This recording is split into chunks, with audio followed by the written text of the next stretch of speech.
We're going to talk a little bit about why people volunteer and why it matters. Kind of obvious, but it's a good place to start. And then we're going to talk a little bit about an organizing approach to volunteers. We'll go into a little bit of helpful practices for managing and coordinating volunteers, and then we'll have a chunk of time for your questions, and we'll close out and have next steps. So I'm going to share the slide deck afterwards. So folks, the practices and tips and whatnot, you'll have access to those afterwards. My desire for our conversation is that it is lively and interactive, and I am learning from you all about what things are working or not working for you right now, what you want, what you've tried, and that we're sharing and learning from each other all together. So my experience in volunteers may not be translatable to yours. So that's why I'm going to really rely on you all to help us have like a really rich conversation of shared learning. So I wanted to start in a small group, just a pair to wake us all up here. And you can bring your lunch and your pets and your kids. You're welcome on screen if you're comfortable with that. We are going to start with a pair and share, but we want to just check and see, please raise your hand if you would prefer a Spanish-speaking pair. So you can either raise your little digital hand or your actual hand. If you can't do either of those, you could write something in the chat if you're someone who would prefer to be in a Spanish-speaking pair, so that we can make sure to have you in the right language pair off here. All right. So I'm seeing 1, 2 hands. Anybody else got a hand up? Thank you to those folks. All right.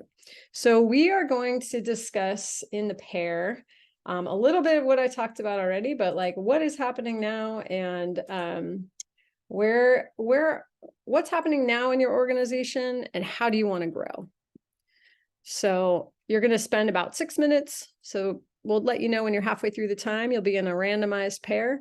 And just share with the person what's happening now with volunteers and what would you like to have happen. You can think about the number of volunteers, the work they do, the impact they have, the roles they play, how you coordinate, manage, recruit them, anything that comes to mind. So you'll have about 6 minutes in your pairs. Are we ready to open the pairs? Yeah, since we have the 2 people that say that prefer in Spanish, I will ask those people to just stay in the room and we just assign them some people randomly because that's easier. Excellent. Great. Here we go.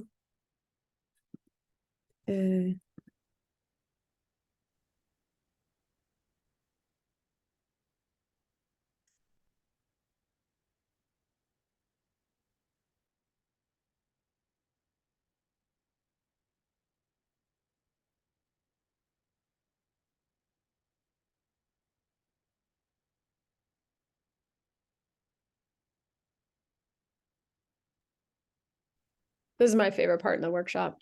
I always like to do some stretching, take a breath, the awkward. What came up in your small group? What's happening now? What's kind of your ideal situation? Would anyone like to either speak into the main group by coming on mic or put something in the chat? Yes, great. I'll share. Yeah, Francis, she, her pronouns.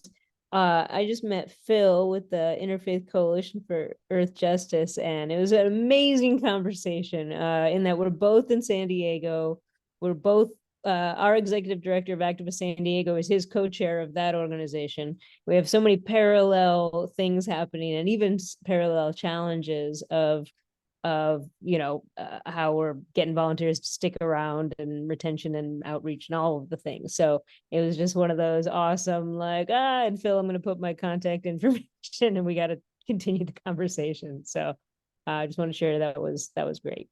Thank you. Fantastic. Yeah. Thank you so much, Francis. Anyone else want to share something that came up in terms of where you want to be with volunteers, where you are now? Let's hear from another organization.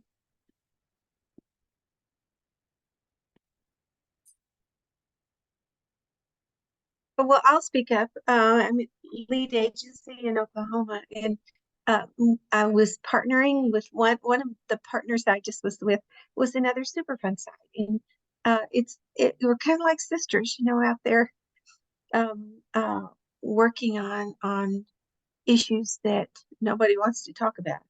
But Mm. um, but her issue and the other gentleman were finding volunteers to do the heavy lifting on websites. Okay. And we just recently got someone that is doing a fantastic job, and and and we decided to pay her. Mhm. We're finding some money to pay her. Mhm. Such a skill that, I mean, we've struggled for years to have a website that would work for us. So now it's leadagency.org, and we're really pretty proud of it. So thank you. Awesome. I'm so glad to hear that. Yeah, graphic design, web building, there's a lot of volunteers, a lot of folks who have those skills who are able to volunteer, and a lot of organizations who don't necessarily have those skills on staff and need folks doing that work. Anyone else want to share about your organization? Where are you feeling good about volunteers? Where are you wishing you had something different going on?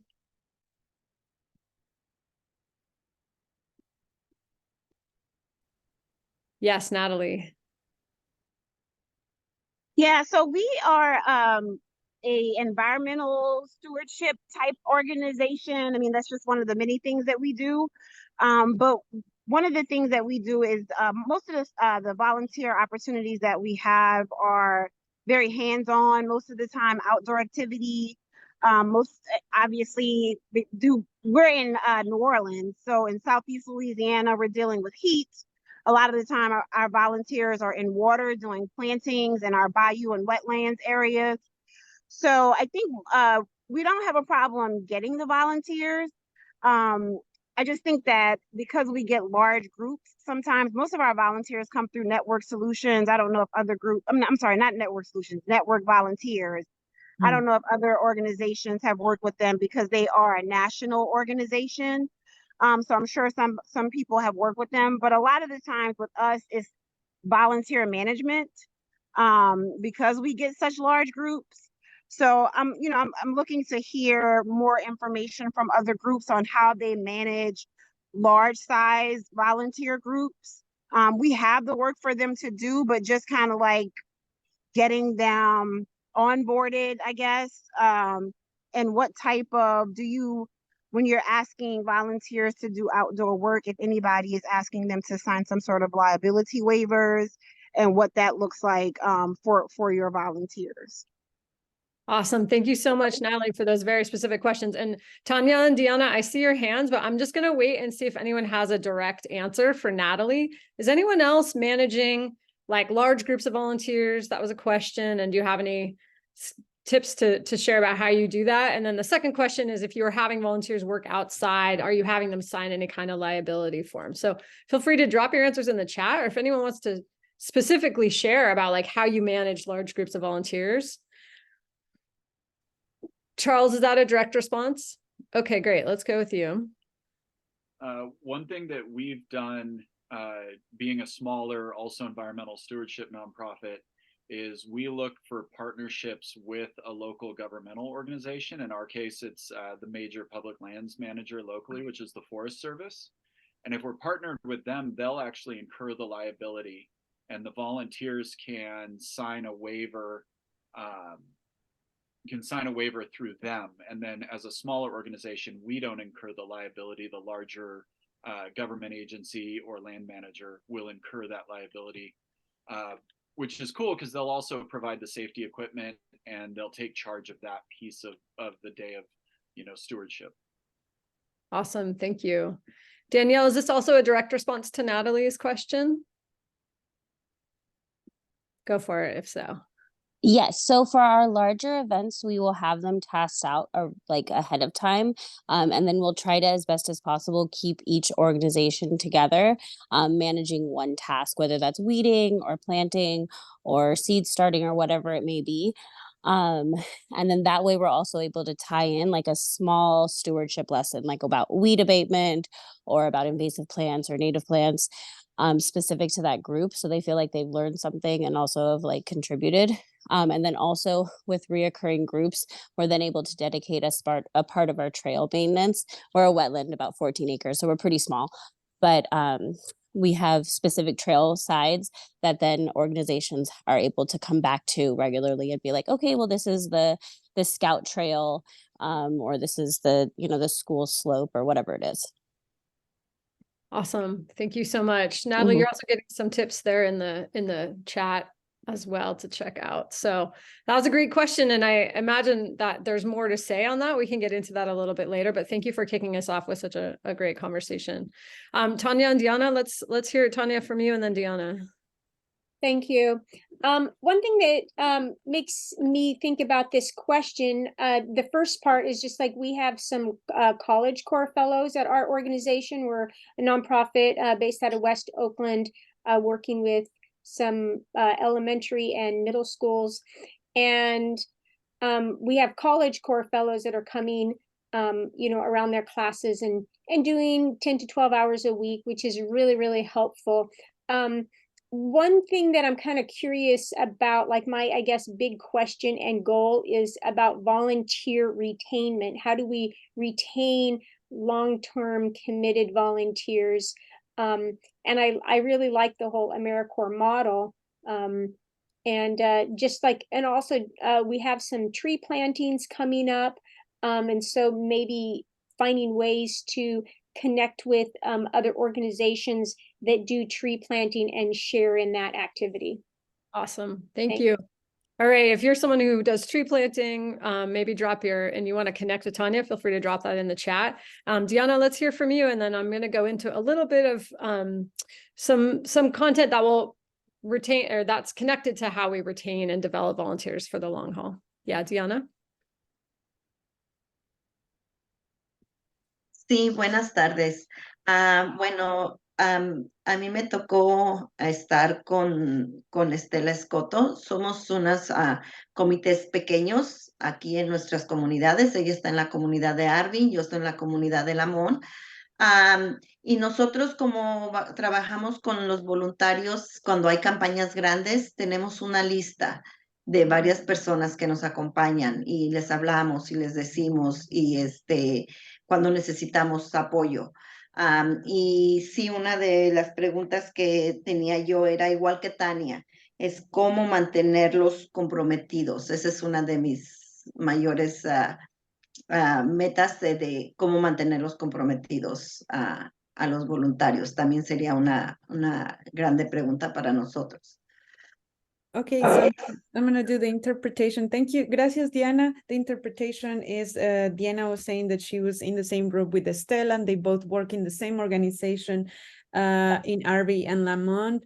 And they do a lot of activism and advocacy. So they have a big list of different volunteers that come to their events. But so they talk to them, they try to engage with them, but they have this question about, yes, how do we keep them involved? How we deep our work with our volunteers?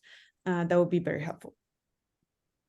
Fantastic. All right. And I just want to remind folks that there's some great suggestions in the chat that we're going to also have translated.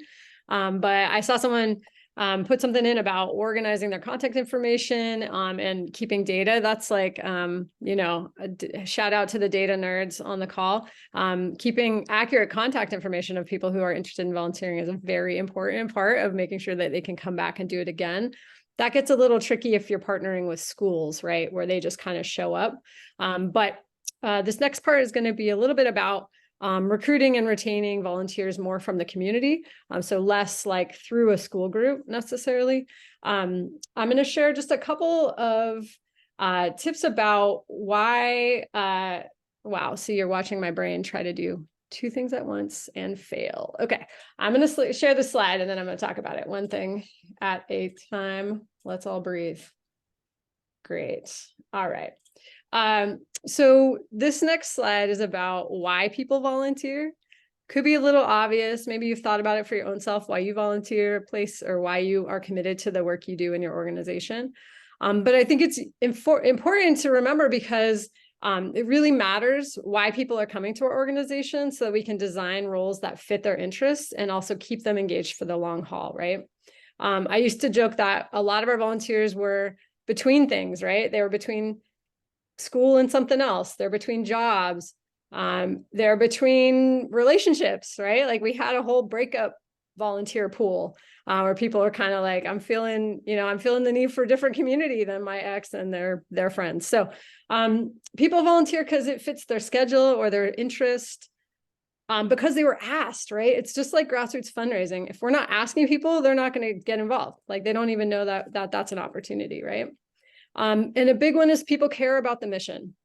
And that connects to what you all are doing to share what you do in the community, your social media. If you have that, whatever emails you're sending out, does that include a place to let people know that they could volunteer? People volunteer because they care about the people in the organization. My mom has volunteered at one of my organizations for 20 years, writing thank you notes to our donors. So finding a fit, that's, because someone cares about you, that's a good person to ask. People will volunteer because they want to learn something, or it's the right ask at the right time. Like I said, and that means that we have to kind of keep asking for different things to find a fit, right? And then people continue to volunteer, and you can think of your own self, like, why did you stay involved? If you volunteered more than once at an organization, why did you come back, right? And a big one is people's sense of impact, that it was meaningful. And I want to clarify this one because a lot of our work is long-term, right? We're not always seeing victories immediately. Sometimes we're not going to live to see the victories that we are fighting for right now.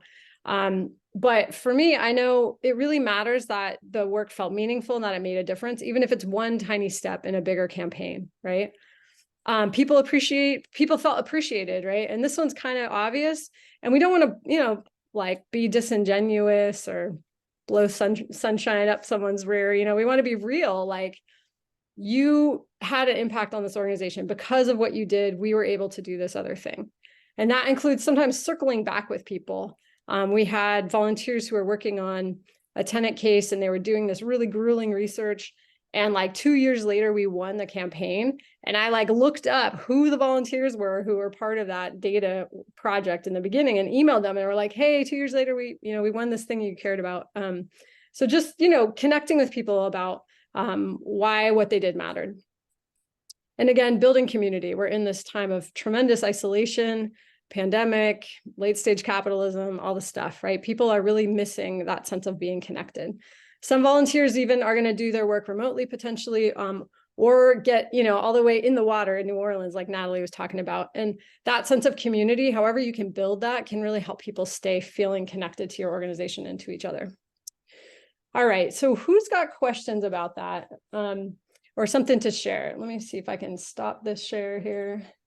My 12-year-old uses this computer for Minecraft, so sometimes things get a little weird on there. But all right, so can anyone share an example of how how connecting to what volunteers want or why they're there? Did this resonate with you in your own experience in having volunteers or volunteering yourself? Does anyone have a story or something to add about why people volunteer, why that matters? Yeah, Francis. Yeah, I'll say a lot of that resonated. And just the other day, our radio station actually uses Meetup and has their monthly things, and just had 2 random volunteers show up who were amazing and just happened to have a lot of time and totally aligned skills with what we needed. So yeah, that was cool. And ASD usually does go out and table at a lot of events and meet people that way. And we just this Mesa College does an annual they call it an activism fair or something like that. And so they invite all these organizations to just table, and they give their students a little bingo card, and they get stickers when they talk to each of the organizations that are there. So, some were more interested, the kids that just wanted the stickers or for the extra credit, but some were totally into it. So that was cool. Nice. Someone from Mesa College here. Awesome. Yeah, great. Thanks for that great example. Anyone else have an example or something to share about why do people volunteer your organization? Why do they come back? I can't find the raised hand You're good. thingamajig. Go for it. So I've been in the nonprofit biz, and I've worked in politics for a long time. And I just really feel like the thing that I want to share more than anything, more than giving people free pizza or a t-shirt, is that people want to feel like they're making a meaningful difference. So anytime you can explain to someone how their action, however minor it might be, sitting at a table, connects to your mission, which is also something they want to see succeed. I just have found that to be the most compelling. And I was just testifying yesterday at a meeting, and I asked people to write letters in support of our point of view. So I'm taking time today to write back to everyone and tell them what happened, even though we didn't prevail, because they're my partners. And if they're going to take the time to write a letter and basically figuratively stand next to me, I owe them the outcome, even if it isn't what we wanted, and to let them know that we're still going to prevail. And I'm really at times shocked. I mean, my group is primarily an environmental organization, and there's a big fight in California to protect an aspect of the California Environmental Quality Act. And big statewide organizations have asked people to participate and send letters, and you never hear back from them what happened. And I just think that's not a way that you're going to get people to want to participate. So I just wanted to share my 2 cents as someone who's been around the block and can't find the raised hand function. Well, thank you so much for sharing that, Elizabeth. And it really ties into what I think is the approach that I bring, and I think really connects with what you're saying. It is really having an organizing approach to volunteers, right? I think there's a lot of ways that, depending on our organization's, mission or political background or whatever, I think that people want to feel like there's a meaningful impact. They want to keep coming back. They want to feel like they are connected to a larger project. I think one thing that I think a lot about is that the nonprofits, as it currently is, nonprofit industrial complex, all this stuff is relatively new, right? It's actually like not been around forever. And the way that we do a lot of social change work now is not the way that it happens all over the world, right? And so I just want to lift up that, like, throughout history and around the world, as many of you know, social change happened because people got together. There was no one else to do it, and it needed to change. That's why a lot of you are in your work, right? And in the work you do. And we're up against some like real big challenges. And I think, our best chance to turn the tide is organizes masses and masses of people into meaningful coordinated action, to take big to take big risks, to make big changes. And I think our one organization doesn't have to do it all, right? But it can be part of this like beautiful movement ecosystem with a lot of different ways for people to plug in and make change. So what your organization is offering might be just what someone wants. What someone else's organization is offering might not be what someone wants, So when we all are in this work together, we have a lot of, and we are cultivating people as whole human beings, and not just like, let me extract as much labor from this one student before they go off to college, whatever. Like, we thinking of people in this organizing approach, which Elizabeth, you spoke to really beautifully when you talked about their partners in this work. We need each other, and we need to circle back to people and let them know that their work had an impact, and there's a next step, even if you lost or you didn't succeed in the thing you were working on. So my approach to volunteers was always, it's not about getting someone to take an action or do a task as much as it is like really about trying to build someone's leadership to make change in my organization and also for the long haul. So, your organization may not want to do that. You may just need people to pop in, do some stuff once in a while, and that's great. That's fine. There's nothing wrong with that. But I do think for me that it gets easier over time if you can cultivate sort of longer term volunteers and really cultivate that leadership so that people can take on more work and they can recruit volunteers. They can train you have volunteer leaders training other volunteers and all that. All right, Marisa. So we're a very small grassroots organization, and I found that the best way, and we basically run on volunteers helping us do all the back end. And what I like to do is I have one person started to volunteer 11, 12 years ago, learned a lot of skills, took on more responsibility. She's like the one paid part-time person. And then we have other interns that come into, they want to learn skills. Sometimes they're women in particular who have been not, have been caretakers and have their careers have changed in the 15, 20 years. They don't know some of the technology. So we match them up with younger volunteers and they mentor each other. So we ask for a certain commitment, and very often people will stay on because they're still learning. They get to move up where they're mentoring someone else, and they're learning new skills that they can put on their resumes. And that's really where we use volunteers. And it's been really amazing because sometimes they even come back like, oh, I need to learn more things. I got a job for a while, but now I need to learn Canva, or I need to learn Flipcost, which is a great website to use for nonprofits. So that's part of what I feel is where really the impact is a lot with the volunteers, and also learning what we're all about. Maybe we do work in the environmental world, and maybe they know nothing about it, or they bring their skills and teach each other. So I really love that.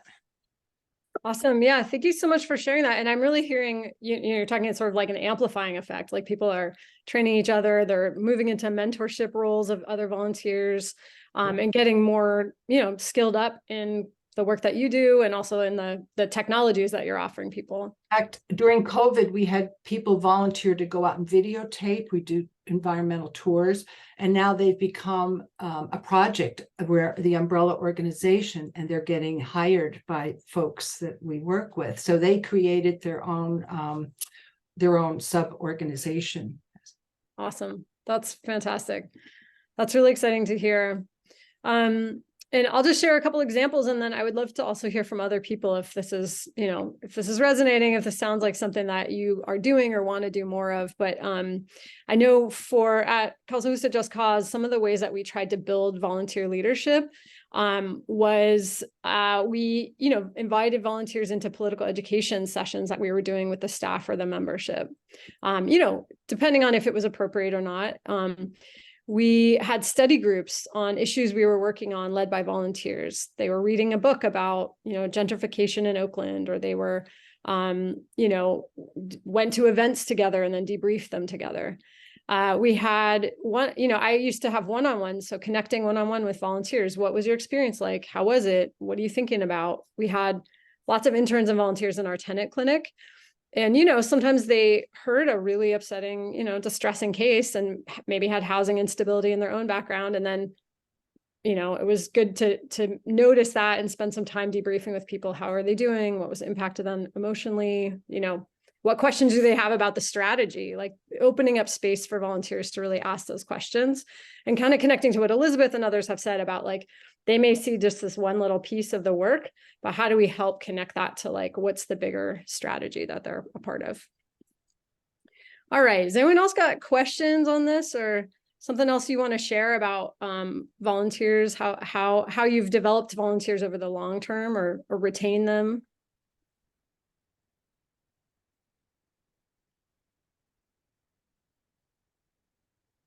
All right, I will, I'm going to share a couple tips for just helpful volunteer management. And I would love to hear from you all what you've tried, what's worked, what hasn't, what you see missing. And one thing I just want to throw out there also is that, for our organization, one thing that we thought a lot about is what's the experience of a volunteer in the organization, and also what's the experience of our staff and membership having those volunteers involved. And so we talked a lot explicitly about race and class and gender with our volunteers, with our staff, with our membership, because we didn't want, a volunteer to come in and be disrespectful to our membership, who are the point of our organization. And for some of us who have white privilege or class privilege, we might come in with some entitlement or some disrespect of community members. In my organization, they were Black and Latino. And we wanted to be very careful about how volunteers' presence supported the organization's mission, built the power of our tenants and immigrant, community members, and didn't diminish from that mission. So we had very explicit conversations. We also talked a lot about, in the volunteer orientation, we'd say, hey, you're coming into an organization led by Black and brown women and trans people, For the most part, lots of them are queer and trans.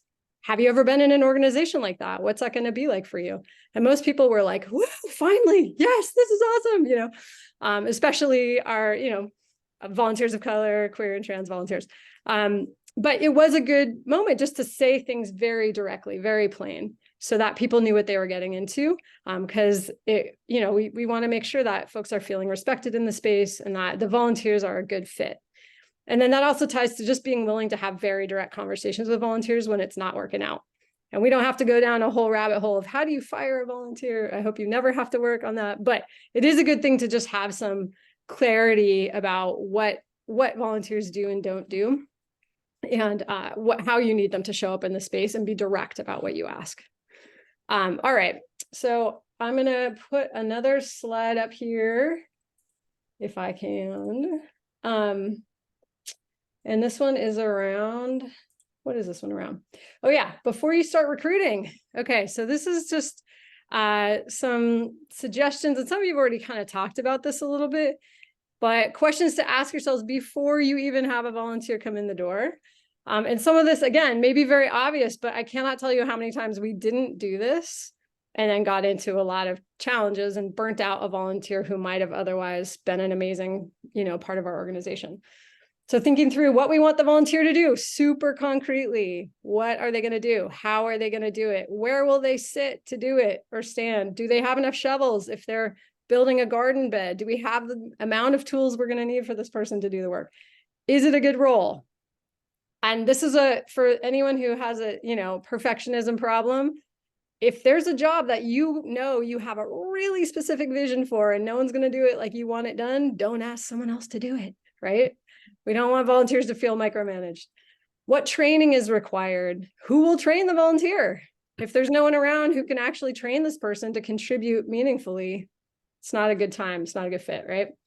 Will the volunteer be able to finish the task? It's a dumb question sometimes, but if they can't, that's fine. They should maybe just know. Hey, we know you're only coming for this one day. You're doing this piece of this bigger puzzle. Thank you so much for this one piece you're going to do. We'll send you a picture when the shed is built, or when the garden is finished, or whatever it is that you're doing. And then who will supervise the volunteer, and do they have capacity? I saw that go by in the chat, a question about really needing volunteer coordination, like a capacity issue around that. It does take work. You all know this. It takes work to support volunteers, to train and supervise them. And that is not always, we're not always up for that. And that's actually okay, but it's good to know ahead of time before you get into it, right? Let's see, I think there is one more. Yeah, so for one-time volunteer roles, we really suggest, again, we talked about this, organizing is a relationship-based, but really connecting and building those relationships. Even if you think the person's just coming in once, making sure, hi, how are you? Cup of coffee, whatever, here's where you're gonna sit, all the things. Providing context, we talked about that already, connecting whatever it is they're doing to the mission, giving really clear instructions, and being available for questions. So a lot of us in our work, well, I'll just speak for myself. I know I have gotten feedback that I can emit a force field of chaos and frenzy and busyness, right? Especially in the times when I've most needed volunteers in the work. And that is not appealing for someone to interrupt you and ask a question that may lead to many, many hours saved, right? We've had to redo projects that volunteers have spent a lot of time on because they didn't want to ask a question. They didn't want to seem stupid. They didn't want to interrupt. They felt shy, right? So making sure someone is available to answer questions will save you a lot of time in the end. Similarly, giving feedback, setting up a time, not setting off a volunteer. Here's a 6-month research project. I'll check in on you in 6 weeks. No, right? You want regular times to check in with people. Even if it's a one-time volunteer role, you want a way to make sure that you have timely feedback so that the project they're doing is actually useful.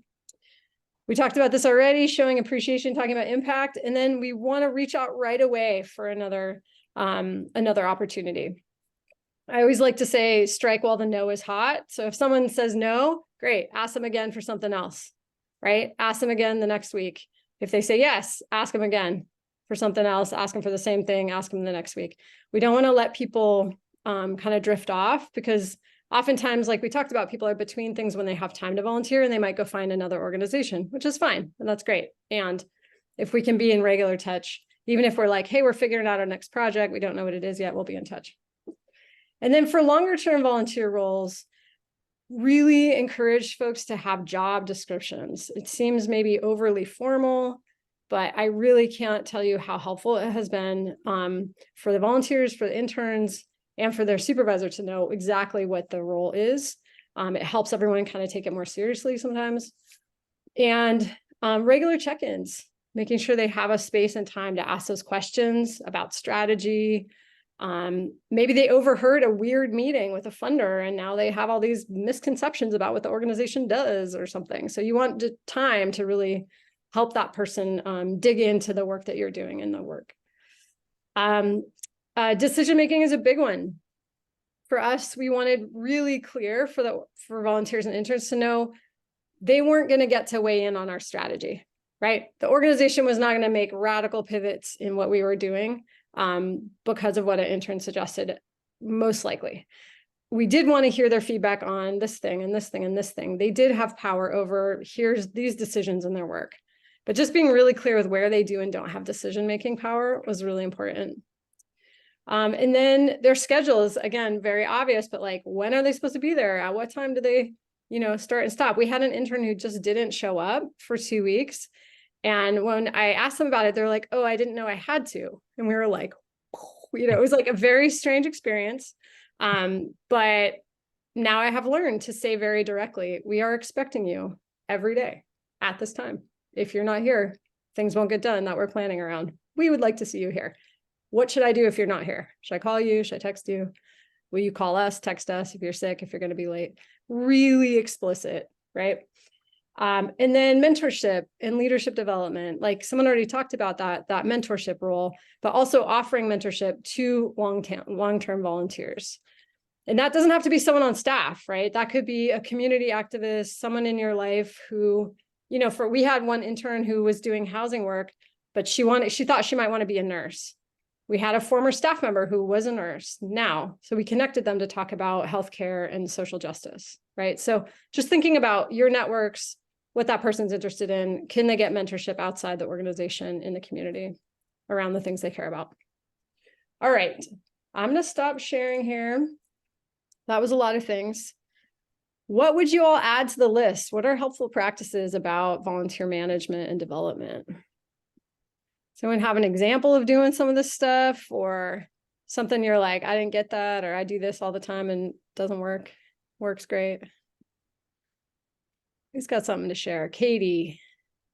Yeah, this is for the folks who are in my position. I've been with 350 Sacramento for a year, and we lost our fundraiser and we changed out our board almost pretty much in the same 3 months, and we're in a really bad spot. All of this stuff gives me anxiety right now because I'm like, yeah, I don't have time for that. So I'm doing everything at the moment, and I have no space to do any of this, which is so scary for me because I've lost some really important volunteers during moments where other people needed. I'm sure everybody knows exactly what I'm talking about. I don't know if I even need words right now, but I just wonder how do you balance things, especially in those times where you need to focus on things like fundraising to keep your organization alive at all. How are people doing that? Excellent question, Katie. Thank you so much. And I really empathize for where you're at. So you lost a fundraiser, your whole board turned over, you're holding everything. And now I'm like, do all this extremely involved things to even have your volunteers do a volunteer. Okay, who's got experience in the situation that Katie's in, where you saw these lists of suggestions and you're like, is anyone like, this is too much? Or you've done it with less and it's worked out? Tell us. Yeah. Wanda, go for it. Tell us about it. Turn on the picture. I was multitasking. First of all, let me just say, it always helps me to hear that other organizations or other people are struggling with the same kinds of things, because then I can settle into, oh, it's not just me, right? It's not even for me, Wanda, to take personally. It's not even for our organizational to take personally, or you know, assign inappropriate numbers of deficiency points, right? And we live in a really, really, really crazy world, right? And all of those things makes everything feel like too much. And that's not help. But if you just know that you're not in that boat or holding on to that life raft by yourself, I think you can take confidence in that.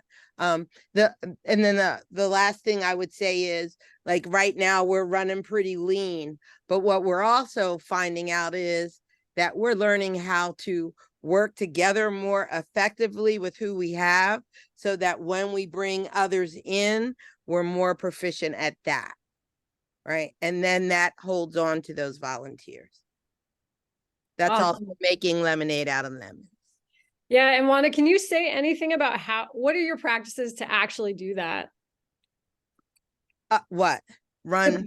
Yeah, just when you were saying, like, when you bring people in for the, you know, like, you're running pretty lean right now, but yeah.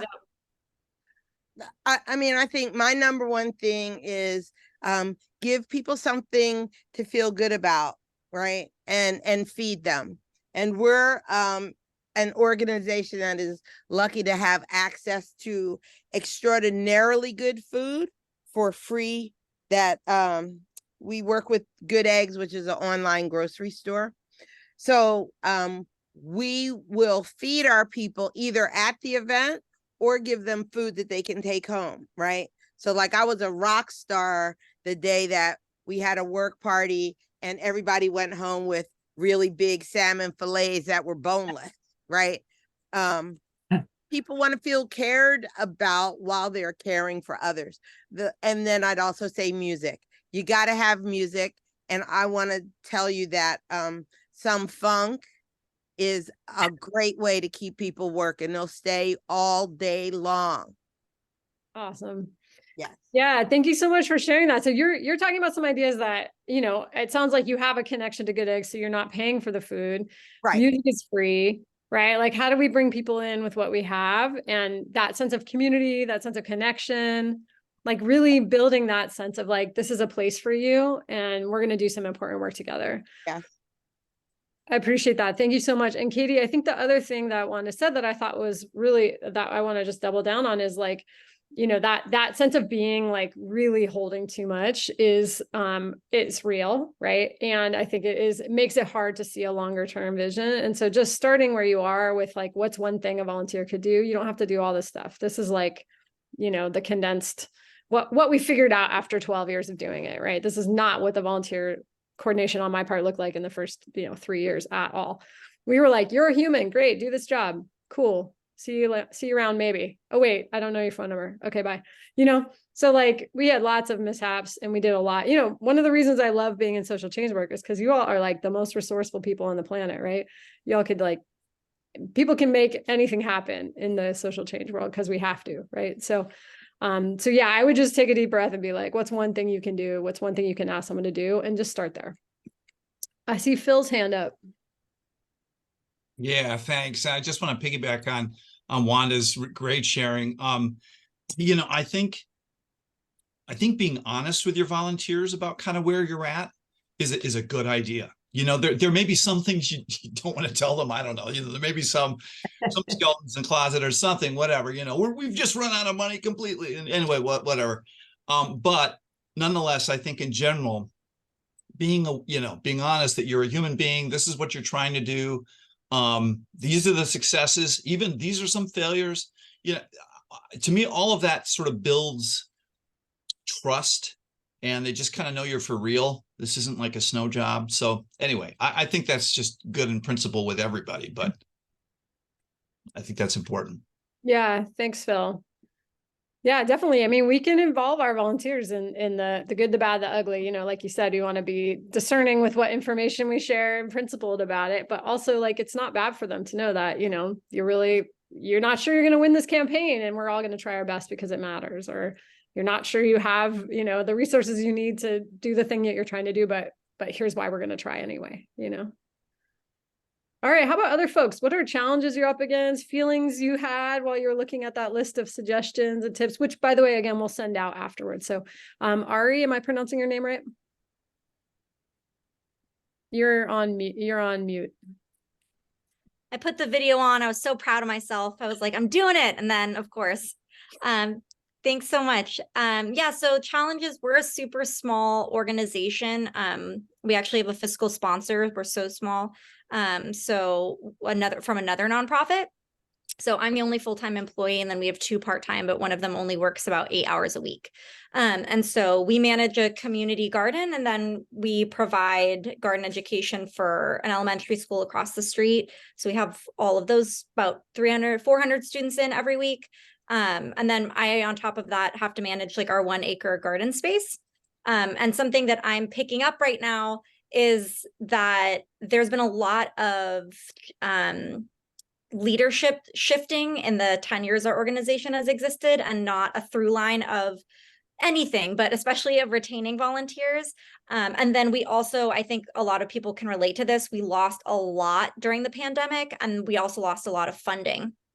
And now I'm at the point of looking for advice about rebuilding that volunteer commitment, because something I've kind of put together is that some of the engagement was on those bigger projects. It was like people creating the space of the garden from nothing, building things from scratch. And now we're in more of a maintenance phase. And so I'm also interested in like how to make volunteers have an enjoyable experience when a lot of it is more labor oriented. And like, is that even fair? Part of me coming from an agriculture background is like, I don't feel comfortable capitalizing on free labor. And the other part is that I don't every month have bandwidth to do an activity that teaches and engages more deeply. Like sometimes I just need people to move mulch. But is that even okay to ask? Like, come out for a couple hours and move mulch, you know? And if so, how do you make people feel like that is meaningful? Because it's super meaningful to me, but I don't know that it's meaningful to them. Awesome. I love your questions. I think that you're getting at a core discomfort for a lot of people around volunteers, which is asking people to work for free, right? And like, we want to be very careful with that. And also it's a real opportunity, right? I mean, there's a lot of ways you could get me to move mulch. I probably wouldn't do it on my own at my yard by myself. But if my friends were doing it, someone I thought was interesting was doing it, you were playing good music and serving me food while I was doing it, there's a lot of reasons. My personal experience is not everyone's, right? I'm really curious what other people would say about this. So it sounds like you have 2 big questions. One is like, there was not a through line with your volunteers. You need to rebuild basically from the ground up your volunteer program. And it's not like creation of the space, it's maintenance on like a garden. So how do you do that? And then the second question is around like, is it okay to ask people to do manual labor for free as a volunteer? What would folks say to these questions? Either on the like, how do you start again building a volunteer program, or like, how do you feel about asking people to do free labor? I see Natalie and Chris. Let's start with Natalie and then go to Chris. Okay, I can't help. I can speak to the labor aspect of it, and I think it's just a matter of, to what Phil said, just the transparency, because on our website, we talk specifically about the type of volunteer opportunities that we offer. Like I said, most of it, if not all of it, is sometimes we'll have some stuff in our center, but we're also a very small organization. We now have 4 full-time employees. So with us, because we do a lot of like plantings and neighborhood cleanup, we rely solely on much of our efforts is volunteer efforts. So just upfront, expect us showing them what to expect, having that information available on our website and to any volunteers. And most people are eager to, there are a lot of people that want to work outside as opposed to inside of an office setting. And what we found is that we're just upfront with it. If it's going to be kind of cleaning out catch basins, storm drains, people know what they're getting into ahead of time, I guess is the point that I'm trying to make. And like I said, to Phil's point, I think the transparency is important. Yeah, exactly. People can choose into it if they want to, right? Chris? Yeah, I've successfully done what I call work-shops, where there's an information exchange. I run a small permaculture site. And so we do a little workshop on permaculture, but in exchange, people do the work of maintenance around the site. And that has worked out really well. We do offer free food whenever we do this, usually cooked in a solar oven. So people, like the idea of that. And oftentimes they also contribute money on top of their free labor. So it's been a really nice model. I hope something like that would work for you, Ari. Yeah, that's great. I love those ideas. And I'm curious also, like, graduates of the elementary school across the street, or parents, families from the elementary school. I mean, I think there's a lot of people who, I live in a very urban area, and not everybody has a yard or garden and might really enjoy spending time in a garden or yard. And I think that piece around, like, what is the person's self-interest, and like making sure that folks know, like, what are they contributing to, even if they're just moving mulch or doing a maintenance work, Suzanne. Hi, I work for the Tahoma Audubon Society, and part of what we do is conservation work for bird habitats, and some of that involves removing invasive plant species, and can be backbreaking work. I was going to piggyback on what was said, just being really transparent about what the expectations are, and keeping, kind of the time frames in a reasonable, 3 to 4 hours once a month, that kind of thing. But also we too find that people are, they believe in the mission. And so they feel really good about contributing to the environment, where they're perhaps restoring this habitat. We've got an area where we're trying to pull the invasive weed species out so that we can restore some of the salmon going into this creek, and restore the riparian bird habitats next to the creek. So, and pick up garbage. I mean, it's in a fairly urban area, so that's an ongoing thing. But I also, I think it's okay. I don't know if you could offer them a small space in the garden in exchange for their labor, or perhaps some of the vegetables or whatever it is that you're growing, maybe they get part of the harvest as payment, I guess. Great. Those Thanks. are my ideas. Yeah. And I mean, I would just push on, like, it doesn't all have to be transactional, right? Like, what people get out of the experience is not necessarily what we always think it is, right? So I think that's another thing too, is just letting people self-determine what it is that they're interested in and what they're getting out of it, Wanda, I see your hand up. Yes, I would just say, I think it's really important for us to elevate the need for volunteerism, right? Because it is right to do, and we do need everybody doing it. And if we wrap up some guilt about that, what are we really doing to help?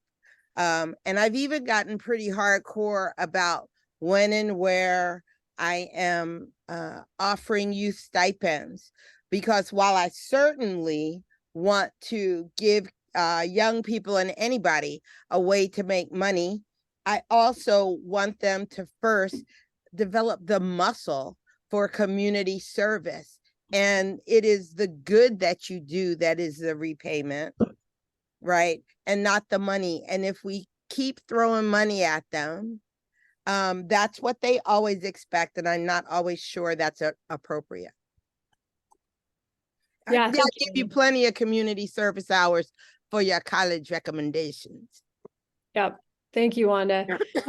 Yeah, and I really agree with that. I mean, I think that there's, of course, if we can move money to people who need it or want it in a job setting, in a paid internship, whatever, I think that's fantastic. And I think there is a huge number of people who want to support their community and are looking for a meaningful way to do it.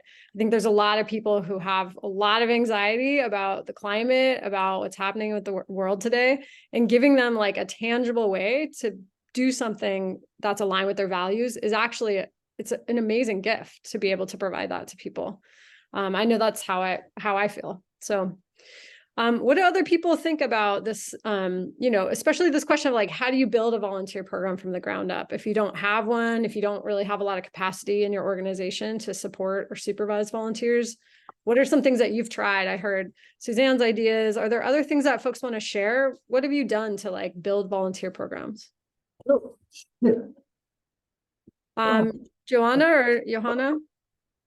Yeah, I just wanted to share. I have a similar issue to Ari. Our organization lost a lot during COVID, and we're also very small. We currently only have 2 staff members. But our Orange County office is the opposite. They have like 15 members. They have a really great program going on. And they have a really great beach cleanup program, and they have over like 80 volunteers every time they do a beach cleanup. So we have a river cleanup similar. We're located in the Inland Empire, and we just cannot get people to come to our events, and it sucks because we're very transparent. I was listening to everybody's advice. We're transparent. We offer community service hours. We're marketing out to the schools that we work with. And we just can't seem to get our program up and running. So I guess I'm losing hope, which is like something that we don't want to do, but yeah, if anybody has any suggestions, every time we do go out, and we do have successes when we partner with other orgs, which is fine, like partnering with other organizations, it's fine, but there's just always work to be done in our particular location. So yeah, if anybody has any recommendations or any ideas on how we could get our program up there, that'd be great too. Yeah, thank you for asking those questions and sharing your experience. Does anyone have suggestions?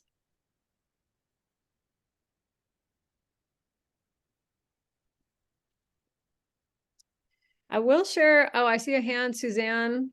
Is there someone who hasn't spoken yet? And then I'm going to call on you, Suzanne. Anyone else got suggestions or thoughts about this? How do you get a volunteer program off the ground? How do you recruit folks? All right, Suzanne, lay it on us. I was just going to suggest, again, back to the labor part of it is that many high schools now require a certain number of volunteer hours for graduation. And so that's an area that you can talk to the school districts about, having your nonprofit or your place be a place that high schoolers can earn those volunteer hours. And we also have had a number of good successes with scout troops, and particularly like Eagle or Life Scout projects for both the Boy and Girl Scouts, respectively. So those can be ways to get particular projects done. And they're basically supposed to coordinate all of that themselves as part of the Scout project. So those were two other things that we've done. Awesome, thanks. I know this is a small thing, but for a while we were struggling getting volunteers in our tenant clinic. And we were advertising in colleges. We were putting up flyers, we're sending out emails, we were doing, at that time we weren't really doing social media, although now we would definitely be doing more. And it was kind of a flop. And so we, and this is like a little weird, I'll just say, but we basically rebranded the same work as an internship and called it an internship and blanketed a bunch of colleges and high schools. And we started putting it on Idealist, basically putting out that we were offering internships, and it really shot through the roof, who was interested.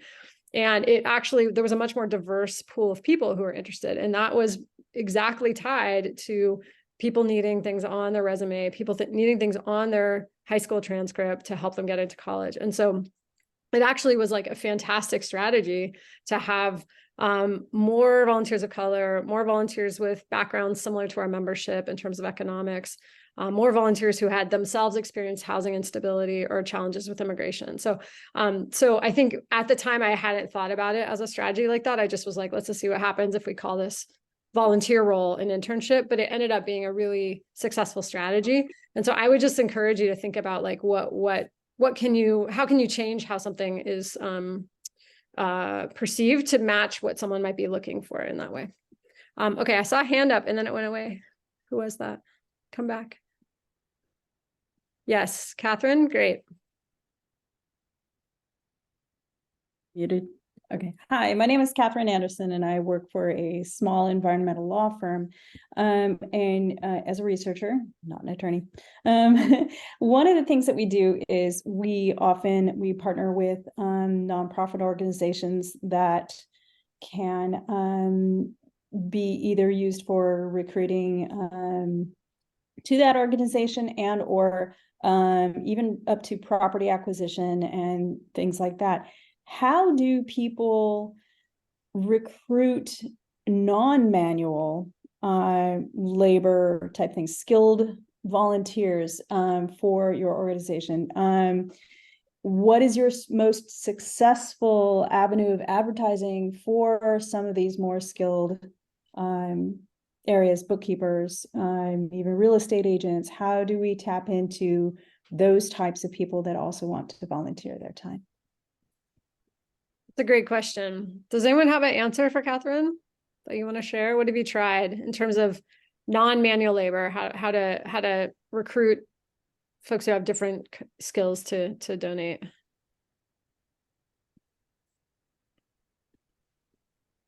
I mean, I think this for me gets back a little bit to the if we're not asking, people don't know. And so I know I kind of forced my way into the comms strategy at Cause Justa Just Cause. And so like every single one of our communications had like a section about volunteering. And, you know, we were putting it on social media. It was very like connected to other communications from the organization. And we just put a huge list of things we needed, you know, and we had volunteers doing a lot of weird stuff, like hemming the curtains in the office, like painting the childcare room, you know, giving rides. It's not weird, but like giving rides to our members, helping, you know, lots and lots and lots of things that weren't necessarily just tenant rights or immigrant rights, as people were kind of like strictly thinking of a volunteer role. And you're getting some great tips here in the chat as well. Francis, I see your hand up.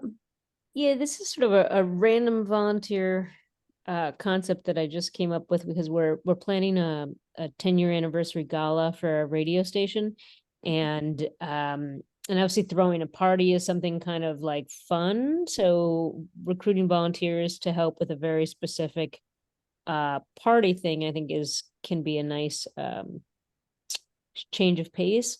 But I'm also basically we're still having a hard time getting enough volunteers. So what I've decided to do is I'm going to reach out to another organization like DSA and ask them if they would be able to provide like 8 to 10 volunteers for the night. We would treat it as an in-kind donation of $1,000. So they would be part of the gala sponsorship, but it would be in volunteering. So I thought that was kind of a clever idea. I haven't I'm about to do the ask to them in another organization, but I feel like it's you know, maybe other places to look that we don't for events. Mm-hmm.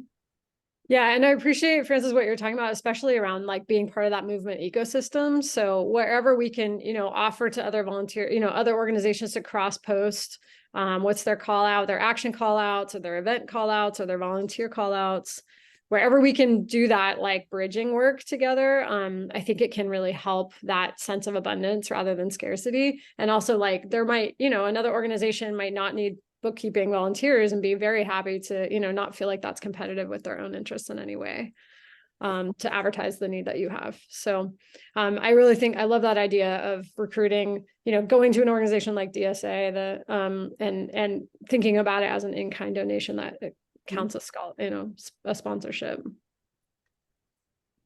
I appreciate it. Thank you very much. Yeah, and I appreciate that question too, because I do think that it is a real tricky one, is like, where do you even find the people? I think one other piece I would just say is, I don't know if your organization has a donor base, but sometimes I think we think of donors and volunteers as like separate humans. And I like to think of them very overlapping because they're all giving something, you know, and our members, they're giving their time and membership to the organization. So just thinking about like, who do they know, you know, like, and kind of like cross posting those requests and needs. Molly, you have the best name, so that is also my name. You can go ahead. Okay, thank you so much. Yeah. So this is my very first volunteer engagement for Sustainable Contra Costa. The volunteer coordinator was unable to attend the meeting, so she had interviewed me, and one of the things I'm interested in is volunteer engagement. And I'm a recent retiree so I have a ton of corporate experience. I ran a environmental stewardship group within a corporation, and I was going to suggest that, you know, reach out to corporations in your community, because they're, you know, the skills that are, you know, they can provide manual labor in the form of, you know, work crew. They get to publish their participation and celebrate it. They can also provide a lot of support with the more white collar type skills like accounting and things like that. I really would encourage you to look for organizations that are headquartered in your you know, in your area, and reach out to them. They get a lot of press and a lot of mileage out of volunteering. Awesome. Thank you so much, Molly. Sure. So we have come to the end of our workshop together. I'm just wondering if everyone can take a deep breath with me. We're about to take a survey, but just take a deep breath, land back. We went many places together on a long journey. You will get the slides afterwards, but I really want to appreciate all the work you all are doing to make the world that we deserve and need, and to bring other people into that as volunteers, members, committed people in the world that we want. So thank you so much for all your sharing. I want to just make a quick shout out to Causa Justa Just Cause, which was the source of all the information that you heard today for the most part. And we have a survey for you to take, and we'd love to turn it over now to the Rose Foundation to close us out. Thank you, everyone. Thank you, MJ. That was amazing. I really appreciated the conversation, and it gave me a lot of ideas. I feel like this just proves that we're not really needed here. You all already have most of the answers. You just need to talk to each other about it. Wonderful. Well, yes, if you have a couple of minutes, it would be great if you fill out the survey. It just gives us ideas about how to do this better in the future, and gives us a sense of what kind of topics you all could use support or training on in the future as well. So if you've got a couple minutes, the links are in the chat in both English and Spanish. And thank you all for being here. We're going to be here again next Friday to talk about board development and management. So another, I'm sure, tricky subject that a lot of you are working through or struggling with to some degree. So we've got a lovely panel of people who've dealt with all kinds of board conflict. So bring your questions for them. Yeah, and with that, I will close this out. If you take a couple of minutes to fill out the survey, we'd appreciate it, and hope to see you all next week. Thank you, MJ. And thank you to our interpreters.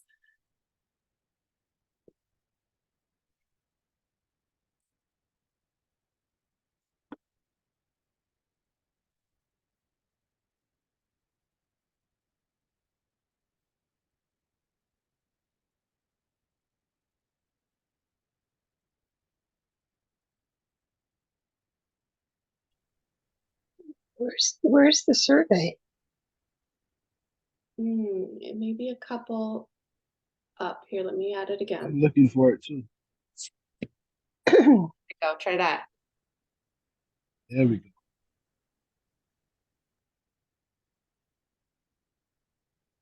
I'm kind of curious, would folks find it helpful to share information of who attended these sessions so that you can connect with folks that you may have had a conversation with?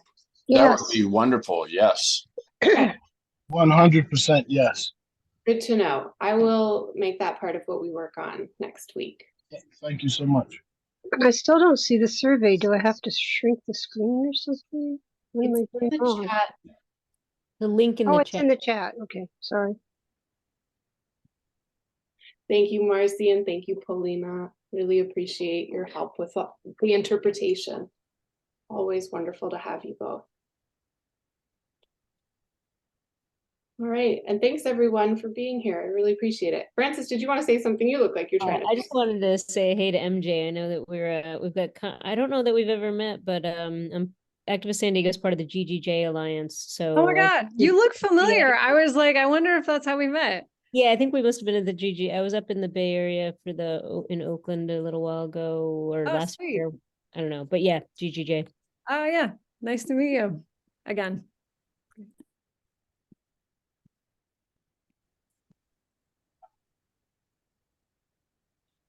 All right, thanks.